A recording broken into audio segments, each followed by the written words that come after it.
सरकार के राज्य कार्मिकों की बड़ी मांग पर सकारात्मक संकेत, साफ हो सकता है पदोन्नति का मामला।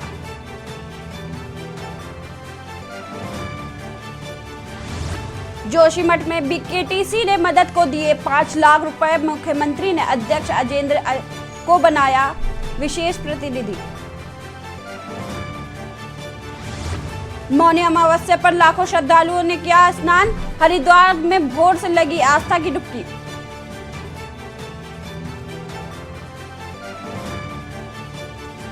जोशीमठ में बर्फबारी ने बढ़ाया दर्द। एक हॉल में 29 लोग, हीटर सिर्फ एक, ठंड से बचने को अलाव भी नाकाफी। प्रदेश में फिर बदलेगा मौसम का मिजाज। 23 से 29 जनवरी तक बदलेगा मौसम का मिजाज। बारिश बर्फबारी की संभावनाएं।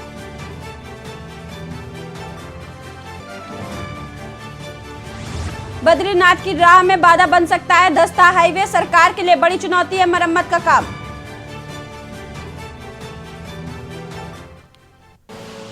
आप देख रहे हैं के न्यूज, खबरों का सारथी।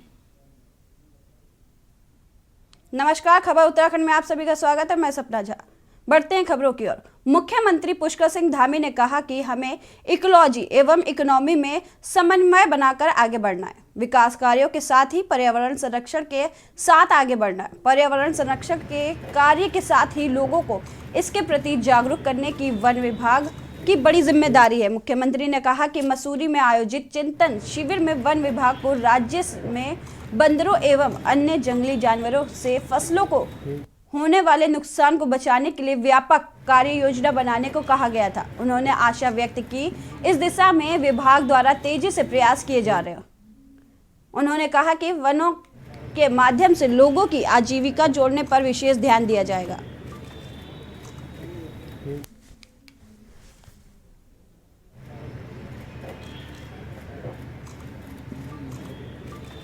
मोदी जी के नेतृत्व में एक भारत श्रेष्ठ भारत बन रहा है। कश्मीर से लेकर कन्याकुमारी तक भारत एक है। एक समय था कि देश के अंदर 2 विधान चलते थे, 2 संविधान चलते थे, 2 प्रधान चलते थे और 2 निशान चलते थे। हमारे देश के यशस्वी प्रधानमंत्री मोदी जी ने देश के अंदर इस व्यवस्था को देश की आज़ादी से लेकर जिसकी दरकार आज तक थी, जिसकी ज़रूरत आज तक थी, कश्मीर को बचाने के लिए 40,000 से भी ज़्यादा लोगों ने अपना वहाँ पर बलिदान दे दिया, अपनी शहादत दे दी, लेकिन कोई भी ऐसा कर नहीं पाया। यह काम भी किसी ने किया है, एक भारत और श्रेष्ठ भारत बनाने का। धारा 370 समाप्त करके माननीय प्रधानमंत्री मोदी जी ने किया है। आतंकवाद को समाप्त किया है, नक्सलवाद को समाप्त किया है। देश के अंदर जितनी विघटनकारी शक्तियां थी जो समय समय पर मुंह उठाती थी, उन सबको समाप्त करने का काम किया। और जो लोग इस प्रकार की बात कर रहे हैं, उन्होंने देश के अंदर देश की आज़ादी से लेकर लंबे समय तक शासन किया है, लंबे समय तक सत्ता चलाने का काम किया है।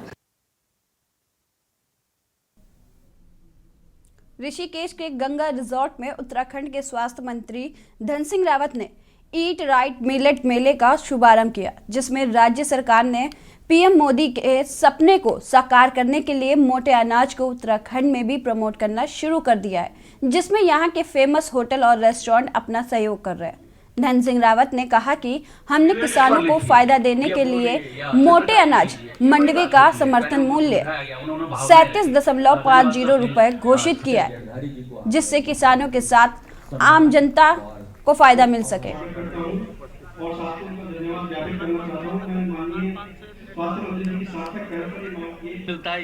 पहले तो मैं माननीय प्रधानमंत्री जी का धन्यवाद देना चाहता हूं कि इस वर्ष को उन्होंने मिलेट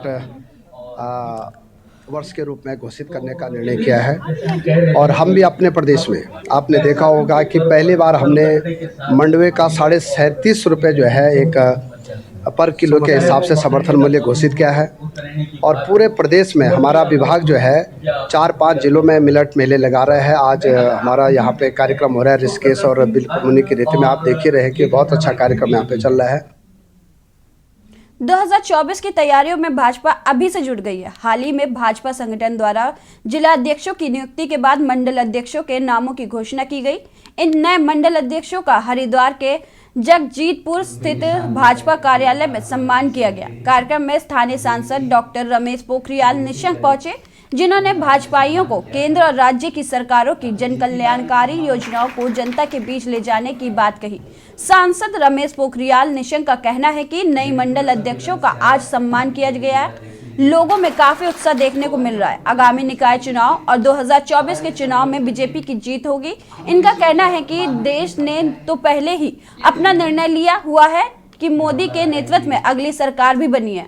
उधर से यदि देखेंगे तो सर्वेक्षण के रूप में किसान मोर्चा के प्रति जो नए हमारे मंडल अध्यक्ष आज जिनका सम्मान था और सभी लोग मंडलों से आए हुए थे, तो जिस तरीके से ये गठन हुआ है और जो उत्साह है लोगों में, अभी स्थानीय निकाय के चुनाव आएंगे और फिर 24 का तो चुनाव आ ही रहा है, तो लोगों के मन में बहुत जोश है। और देश ने तो वैसे ही वातावरण बना रखा है कि मोदी जी के नेतृत्व में अगली सरकार भी बननी है केंद्र में। खबरों की ओर खबर हरिद्वार से है। भारतीय कुश्ती महासंघ के अध्यक्ष ब्रजभूषण शरण सिंह के खिलाफ कई बड़े पहलवानों द्वारा मोर्चा खोला गया। इसी के साथ विपक्ष भी इस मुद्दे पर बीजेपी को घेरने का कार्य कर रहा है। उत्तराखंड में युवा कांग्रेस के राष्ट्रीय अध्यक्ष के आह्वान पर हरिद्वार में युवा कांग्रेस कार्यकर्ताओं द्वारा ब्रजभूषण शरण सिंह का पुतला दहन किया गया और मांग की गई कि इन्हें पद से बर्खास्त कर जेल भेजा जाए।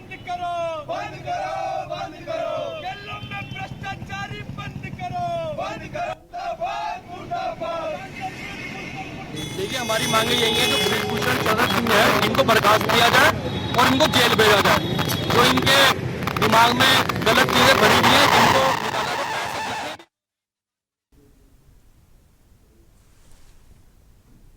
खबर पौड़ी से है, जहां आखिरकार 9 सालों बाद चारधाम की रक्षक मां धारी देवी की मूर्ति जल्द अपने मूल स्थान पर शिफ्ट हो जाएगी। मंदिर शिफ्टिंग को लेकर मंदिर प्रशासन और जिला प्रशासन ने तैयारियां शुरू कर दी हैं। इसके लिए धारी देवी मंदिर का नए सिरे से रंगोन किया जा रहा है, साथ ही टूटी फूटी जगहों को ठीक किया जा रहा है। लंबे इंतजार के बाद धारी देवी की मूर्ति नवनिर्मित मंदिर में विराजमान होगी।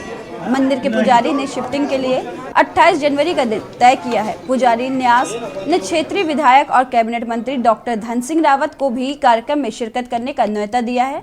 मंदिर के पुजारी ने बताया कि सिद्धपीठ धारी देवी का ये मंदिर श्रीनगर से करीब 13 किलोमीटर दूर अलकनंदा नदी किनारे स्थित था। श्रीनगर जल विद्युत परियोजना के निर्माण के बाद यह डूब क्षेत्र में आ रहा था। जून 2013 में केदारनाथ जल प्रलय के कारण अलकनंदा नदी का जल स्तर बढ़ने की वजह से प्रतिमाओं को अपलिफ्ट कर दिया गया था।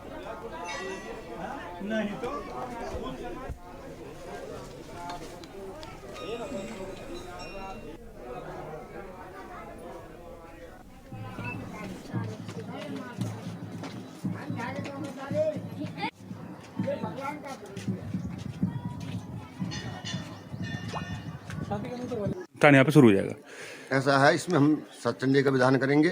सबसे पहले जगह का शुद्धिकरण किया जाएगा और 21 ब्राह्मणों के द्वारा यहाँ पाठ किया जाएगा, पूजन किया जाएगा। 24 तारीख से हमारा सतचंडी का पाठ शुरू होगा।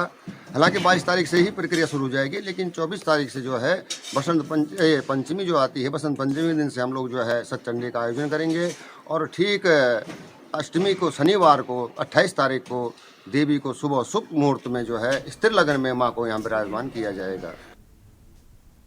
ज्वालापुर के पूर्व बीजेपी विधायक सुरेश राठौर द्वारा बहादुराबाद थाने में 11 जनवरी को अपने घर में चोरी होने की सूचना दी थी। इस मामले में पुलिस ने मुकदमा दर्ज कर जांच की और इसमें पूर्व विधायक सुरेश राठौर के घर में कुछ समय पूर्व नौकरी करने वाले अंकित निवासी बिजनौर के रहने वाले एक युवक को शक के आधार पर गिरफ्तार किया था। पूछताछ में अंकित ने अपना जुर्म कबूल किया। पुलिस ने अंकित की निशानदेही पर काफी सामान बरामद किया, मगर अंकित द्वारा चोरी किए गए लैपटॉप को पुलिस बरामद करने अंकित के दोस्त के घर दिल्ली लेकर गई, जहां पर उसने मौका देख पुलिस को चकमा देकर बिल्डिंग की छत से कूद गया और नीचे गिरकर गंभीर रूप से घायल हो गया। पुलिस द्वारा अंकित को उपचार के लिए अस्पताल लेकर जाया गया, जहां पर उपचार के दौरान उसकी मौत हो गई। घटना हुई थी 10 तारीख को, जिसमें क्योंकि उसमें परिवार काफी शोकाकुल था, तो बहुत सारी चीजें हमें देखिए। करीब 1-1.5 सप्ताह पूर्व जो है चोरी के एक मामले में, जिसमें माननीय पूर्व विधायक हैं श्री सुरेश राठौर जी, इनके द्वारा थाना बहादुराबाद में कंप्लेन दी गई थी, जिस पर चोरी का मुकदमा अज्ञात के विरुद्ध लिखा गया था। चूँकि उनके कहीं ना कहीं ऐसे डिजी लॉकर से ये चोरी हुई थी, तो कहीं ना कहीं कोई ऐसा नोन आदमी के बारे में उनका शक था कि जो मेरे साथ उनके साथ रहता हो या काम करता हो, जिसके द्वारा लॉक को देख लिया गया और उनकी गैर मौजूदगी में उस लॉक से पैसे निकाल लिए गए हो। इस सूचना पर मुकदमा दर्ज हो गया था। उनकी जानकारी जब ली गई तो कुछ 5-7 संदिग्ध जो उनको लगे थे, उनके द्वारा नाम उपलब्ध कराए गए थे। उन नामों के आधार पर जब सभी की कॉल डिटेल वगैरह चेक की गई तो एक अंकित नाम का जो लड़का था, जो नगीना का रहने वाला बिजनौर का, उसकी संलिप्तता का कहीं ना कहीं संदेह आया। उसकी यहाँ प्रेजेंस उनके पाई गई कैंप ऑफिस के पास। कालाढूंगी में जिला अधिकारी के निर्देश अनुसार कृषि विभाग ने किसान सम्मान निधि की समस्याओं को लेकर कैंप लगाया गया। कालाढूंगी तहसील अंतर्गत 7,171 किसान हैं जो किसान सम्मान निधि के पात्र हैं, जिसमें 1662 लोगों के किसान सम्मान निधि नहीं मिल पा रही है, जिसको देखते हुए जनपद नैनीताल के जिला अधिकारी धीरज के निर्देश अनुसार जिन किसानों को किसान सम्मान निधि नहीं मिल पा रही है, उनके लिए कृषि विभाग द्वारा कैंप लगाकर किसानों की समस्या का समाधान किया जाए, जिससे किसानों की रुकी हुई किसान सम्मान निधि किसानों को मिल सके।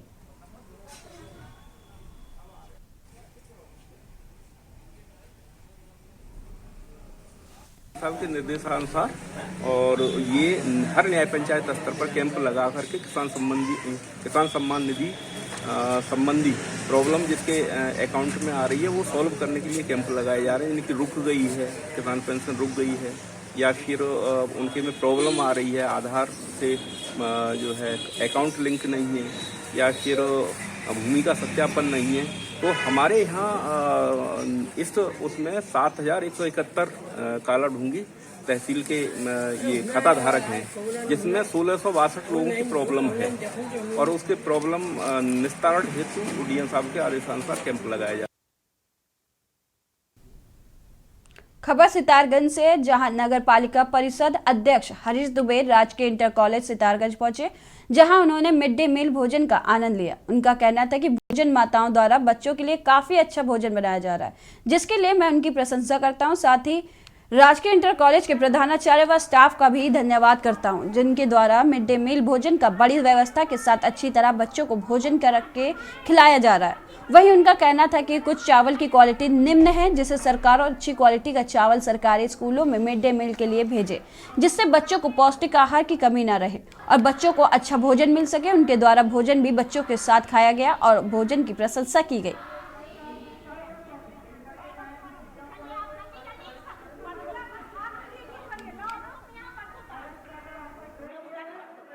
क्रम में GGIC बालिका इंटर कॉलेज में पहुंचा था। वहाँ पे समय था भोजन का और जो मिड डे मील द्वारा खाद्यान्न दिया जाता है, आज मैंने बच्चों के साथ बैठकर भोजन किया, भोजन की गुणवत्ता जानने के लिए, और मैंने उसमें पाया कि जो भोजन माताओं ने भोजन बनाया था वो वाकई काबिले तारीफ है। इसके लिए मैं भोजन माता की तारीफ करता हूँ और बधाई भी देता हूँ, धन्यवाद भी देता हूँ। लेकिन उसमें मैंने पाया कि जो चावल जो है उपलब्ध कराया जा रहा है उसकी क्वालिटी थोड़ी निम्न स्तर की थी। वो क्वालिटी और बढ़ाई जाए, अच्छी क्वालिटी का दिया जाएगा तो वो बच्चों के लिए ज़्यादा अच्छा होगा। एडवोकेट एसोसिएशन में 7 जनवरी से नई कार्यकारिणी के गठन की प्रक्रिया चल रही थी। इसमें सहायक सचिव पर प्रवेश कुमार, कोषाध्यक्ष पर इकराम अली, पुस्तकालय अध्यक्ष पर नीरज कुमार तथा आय व्यय निरीक्षक पर सरताज हसन के अलावा कार्यकारिणी सदस्य के 5 पद पर दीपक कुमार, अरुण कुमार, अंकित तोमर, राजवीर सिंह व दीपांकर कौशिक का एक नामांकन आने से इनके निर्विरोध निर्वाचन की घोषणा पहले से तय हो गई थी, जबकि अध्यक्ष उपाध्यक्ष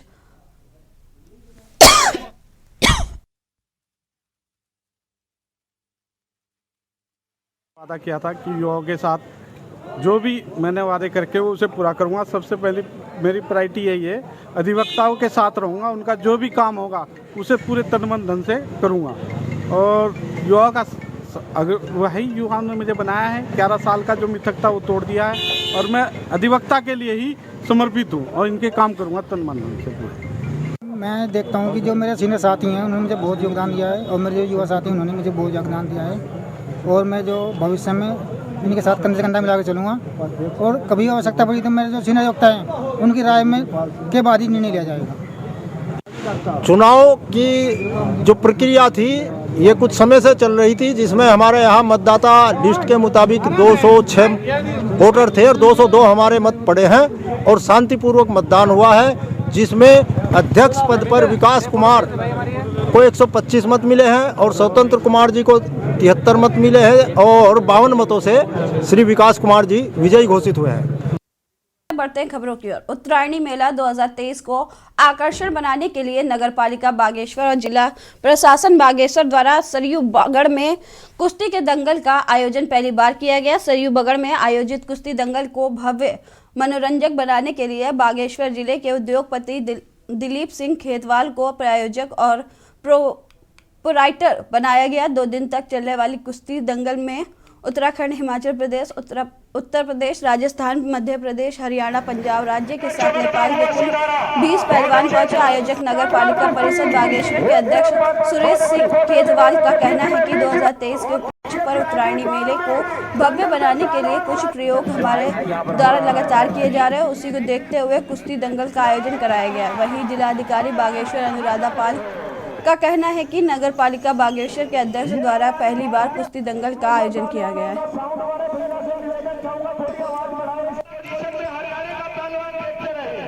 2023 के उपलक्ष्य पर कुछ नए प्रयोग हम लोग यहाँ पर लगातार करते आ रहे हैं। उसी के तहत हमने जो है इस बार जो है कुश्ती दंगल यहाँ पर कराया है। और जैसा कि आप देख रहे होंगे कि इसमें हमारे देश के अलग अलग प्रांतों के और नेपाल सहित यहाँ पर पहलवान आए हुए हैं और बहुत शानदार कुश्ती इनके द्वारा की जा रही है।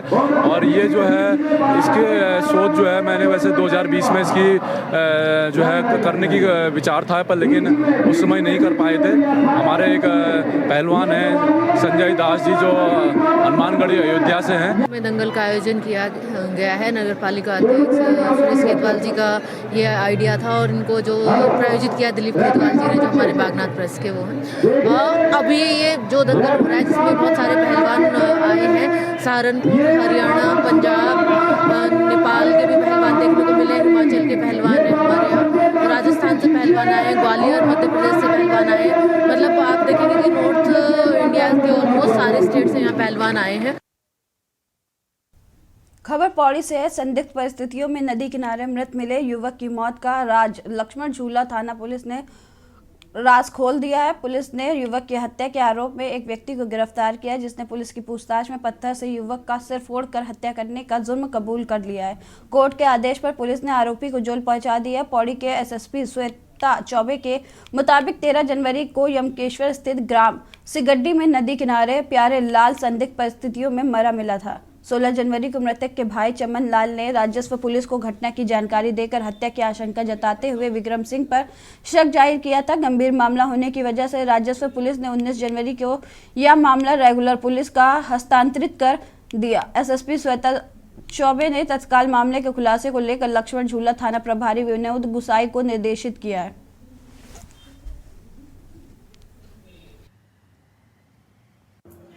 सोलह तारीख को यमकेश्वर राजस्व चौकी में वादी चमनलाल द्वारा अपने भाई की हत्या का अभियोग पंजीकृत करवाया गया था और चूंकि मामला संवेदनशील व गंभीर प्रकृति का था, इस वजह से इसे राजस्व पुलिस से रेगुलर पुलिस को हस्तांतरित किया गया। थाना लक्ष्मण झूला में मेरे द्वारा इसमें एक टीम गठित की गई और टीम द्वारा अथक प्रयास करते हुए 24 घंटे के अंदर ही सुराग रसी, पता रसी और सर्वेलांस के माध्यम से जो इसका मुख्य अभियुक्त था जिसने मृतक की हत्या की थी, उसको कल देर रात्रि जगाधरी हरियाणा से गिरफ्तार किया गया है और टीम द्वारा काफी अच्छा काम किया गया। इस वजह से इनको 2500 का इनाम दिया गया है। जॉली ग्रांट एयरपोर्ट के प्रवेश द्वार के खंभों पर बौद्ध धर्म के श्लोक लिखे जाने पर ज्योतिषपीठ के शंकराचार्य स्वामी अविक्तमेश्वरानंद सरस्वती ने कड़ी आपत्ति जताई है। उत्तराखंड के देहरादून पहुंचे शंकराचार्य ने जब हवाई अड्डे पर बौद्ध कलाकृति देखी तो चिंता प्रकट करते हुए बोले कि एयरपोर्ट के खंभों पर बौद्ध धर्म का मंत्र लिखा गया है। उन्होंने कहा कि क्या इन खंभों पर जय बद्री विशाल, जय केदार बाबा, जय यमुने, जय भगवान शंकराचार्य नहीं हो सकता था। इस पूरे मामले पर कांग्रेस ने भी सवाल खड़े किए हैं। ज्योतिष पीठ के शंकराचार्य स्वामी अविमुक्तेश्वरानंद सरस्वती का कहना है कि यह देवभूमि आदि गुरु शंकराचार्य जी के नाम से पहचानी जाती है। भले ही उनका जन्म केरल के कालड़ी में हुआ हो, लेकिन वह अभी भी उत्तराखंड में विद्यमान है। उन्होंने कहा कि वह बौद्ध धर्म के विरोधी नहीं है, लेकिन उचित होता कि इन खम्भों में गढ़वाल एवं कुमाऊं मंडल के देवी देवताओं के बारे में यहाँ की प्राचीन संस्कृति से जुड़े हुए कुछ अन्य तथ्यों का भी उल्लेख किया जाता। उन्होंने कहा कि जॉली ग्रांट एयरपोर्ट का नाम आदि गुरु शंकराचार्य के नाम पर होना चाहिए। इसके लिए कई बार केंद्र और राज्य सरकार से निवेदन कर चुके हैं। तो हमारे बद्री केदार कहीं दिखाई ही न दे, हमारे शंकराचार्य कहीं दिखाई ही न दे, तो दुख नहीं होगा? ऐसी समस्या हो जाती है। अब इसको कह दो तो लोगों को बुरा लग जाता है, लेकिन जो दुख होता है आखिर उसको प्रकट भी तो करना ही पड़ता है। बिना प्रकट किए और ज़्यादा वो सालता है मन। तो हमारा ये अनुरोध है कि जो लोग इस बारे में रुचि रखते हों, देहरादून का जो एयरपोर्ट है, हम लोगों ने बहुत लंबे समय से ये मांग जारी रखी है कि देहरादून का जो एयरपोर्ट है वो भगवान शंकराचार्य जी के नाम पर रखा जाए, आदि शंकराचार्य एयरपोर्ट। इसलिए रखा जाए कि आदि शंकराचार्य का जन्म भले कालड़ी में हुआ, लेकिन उन्होंने अपना शरीर यहीं पर स्थायी रूप से रखा है। जॉली ग्रांट एयरपोर्ट पर बने पिलर्स पर बौद्ध धर्म के श्लोक लिखे जाने पर ज्योतिष पीठ के शंकराचार्य ने आपत्ति जताई है। वहीं पर्यटन मंत्री सतपाल महाराज ने कहा उनके द्वारा भी इस संबंध में एयरपोर्ट के अधिकारियों को पहले ही कहा गया है कि इनको हटा दिया जाए। वहाँ देखने गया था, उसका मुआयना करने गया था, तो मैंने यही कहा था कि भाई ये आपने जो टिबेटन में यहाँ लिखे हुए हैं ओम मणि पद्मे हंस, ये यहाँ की संस्कृति नहीं है। हमारे यहाँ वेद लिखे गए, हमारे यहाँ गंगा की आरती है, हमारे यहाँ और भी सामवेद की चर्चाएं हुई हैं, तो आप कम से कम ये करिए। और ये मैंने उनको कह दिया था, उन्होंने मान भी लिया था कि साहब एक पिलर पे हम टिबेटन रखेंगे, बाकी पिलर्स पे हम जो है संस्कृत के मंत्र लिखेंगे। अगर शंकराचार्य जी ने कहा है तो निश्चित रूप में उनका सुझाव जो है सराहनीय है और हम उस पर अमल करना चाहिए। वहीं उन्होंने बताया कि शंकराचार्य ने जो भी कहा है तो इस मामले को लेकर उस पर तत्काल संज्ञान लिया गया है। आपको बता दें कि ज्योतिष पीठ के शंकराचार्य ने भी मंगलवार को इस पर आपत्ति जताई थी। वहीं इस पूरे मामले पर कांग्रेस ने बौद्ध अनुयायियों की आस्था पर सवाल खड़े करने को लेकर आरोप लगाए हैं। कांग्रेस का मानना है कि अगर सरकार शंकराचार्य जी के कहने पर इन बौद्ध खम्भों को हटाने की बात कर भी रही है तो सभी लोगों की इस पर राय होनी आवश्यक है, ताकि किसी की भावनाओं पर किसी भी तरीके की ठेस न लगे और सभी धर्मों को बराबर सम्मान वहां दिया जाना चाहिए। कांग्रेस पार्टी का एयरपोर्ट में जो ये पिलर हैं बौद्ध धर्म की भाषा में जो लिखे हैं या बौद्ध शैली में जो निर्मित हुए हैं, कांग्रेस पार्टी हमेशा से मानती है कि सभी भाषाओं का सम्मान करना चाहिए, सभी धर्मों का सम्मान करना चाहिए। और कांग्रेस पार्टी तो विभिन्नता में एकता के दर्शन करने की बात करती है, सबको साथ लेकर चलने की बात करती है। हम न तो भाषा में भेद करना जानते हैं, न हम रंगों में भेद करना जानते हैं, हम तो सभी संस्कृतियों का और भाषाओं का सम्मान करने की बात करते हैं। इसमें किसी को कोई दिक्कत नहीं होनी चाहिए। ज्योति पीठ के शंकराचार्य की आपत्ति के बाद पर्यटन मंत्री ने भले ही इस संबंध में एयरपोर्ट अधिकारियों से इन बौद्ध धर्म में लिखे बौद्ध पिलरों को हटाने की बात कही हो, लेकिन सवाल यही उठता है कि देवभूमि उत्तराखंड देवों की भूमि है, जहां पर हर धर्म जाति को वही बराबर का सम्मान दिया जाता है, तो इन खंभों को हटाने के लिए राजनीति क्यों? देहरादून से राजेश वर्मा की रिपोर्ट। फिलहाल खबरों में इतना ही। देखते रहिए के न्यूज़।